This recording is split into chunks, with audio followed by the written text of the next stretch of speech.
মন খারাপ, তখন আমাকে সে সান্ত্বনা দেখ, আমার পাশে সে থাকুক, সে এটা বলুক যে আমি আছি তোমার পাশে। তারপরে আমরা দুজন একসাথে এই সিচুয়েশনটা দিয়ে, প্রবলেমটা দিয়ে গো থ্রু করব।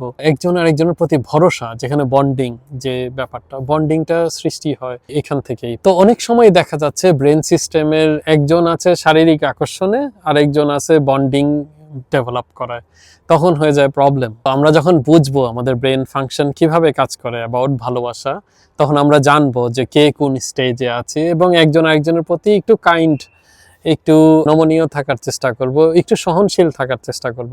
তাহলে দেখা যায় রিলেশনশিপটা ভাঙতে ভাঙতেও জোড়া লেগে যায় এবং একদম মজবুত সলিড স্কাল্পচারের মতো শক্ত হয়ে যায়। দ্যাট ইজ ওয়াই আমি মনে করি আমাদের ব্রেইন সিস্টেম কিভাবে কাজ করে ভালোবাসায়, এই জিনিসটা বোঝা জরুরি। কারণ আপনি নিজেকে বুঝতে পারবেন, আপনার ফিলিংসকে, এবং আপনি আপনার পার্টনারকেও ভালো বুঝতে পারবেন। সবচেয়ে শেষে আসে হলো ফিজিক্যাল অ্যাট্রাকশন। এটাও খুবই ইম্পর্টেন্ট। আপনি যদি কারো প্রতি শারীরিক আকর্ষণ না ফিল করেন, মানবীর প্রেমের মধ্যে শারীরিক আকর্ষণ অনেক জরুরি। তো দেখা যায় যে আমরা অন্যান্য কারণের জন্য কাউকে পার্টনার হিসেবে চুজ করি, এটা টাকা পয়সা হোক, স্ট্যাটাস হোক, কিংবা আমার বাবা মা ঠিক করে দিছে, তাদের আমি ডিসঅ্যাপয়েন্ট করতে পারবো না, এর জন্য রাজি হয়ে যাব। কিন্তু আপনি শারীরিকভাবে ওই মানুষটাকে ফিল করেন না।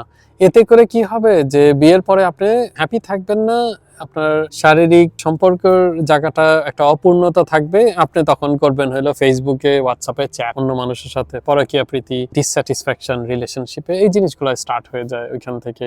তো শারীরিক আকর্ষণও অতখানি ইম্পর্টেন্ট একটা রিলেশনশিপে পার্টনার চুজ করার জন্য, যতখানি বাকি সবকিছু ইম্পর্টেন্ট। এই ব্যাপারটা আমরা গুরুত্ব দেই না, আমরা এই জিনিসটাকে খারাপ চোখে দেখি, সমাজ এই জিনিসটাকে ভালো চোখে দেখতে বারণ করে, এটা যে কোনো রিজনের জন্যই হোক। বাট এটা আমাদের একটা চাহিদার মধ্যে একটা স্টাডি এটাই সাজেস্ট করে যে আমরা আমাদের পার্টনারের মধ্যে রেসপেক্ট চাই, আমরা আমাদের গোপনীয়তা, দুর্বলতাগুলোকে আমার পার্টনার বুঝবে এবং আমাকে ভালো আন্ডারস্ট্যান্ড করবে, সাপোর্ট দিবে, এই জিনিসটা আশা করি। যখন আমার খারাপ সময় থাকবে তখন আমাকে সে আশ্বস্ত করবে যে সে আমার পাশে আছে, এটা আশা করি।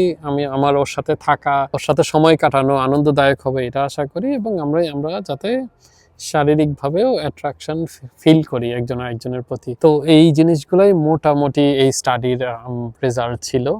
আর আমার কাছে এই ব্যাপারটা এত ইন্টারেস্টিং লাগছে, আমার কাছে মনে হলো ভালো কোনো আর্টিকেল কিংবা ভিডিও আমার চোখে পড়ে নেই যে কেউ করেছে। তো এর জন্য আমি আপনাদের সামনে উপস্থাপন করলাম।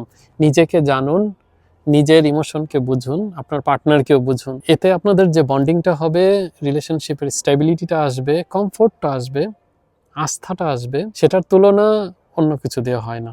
ভালো থাকবেন।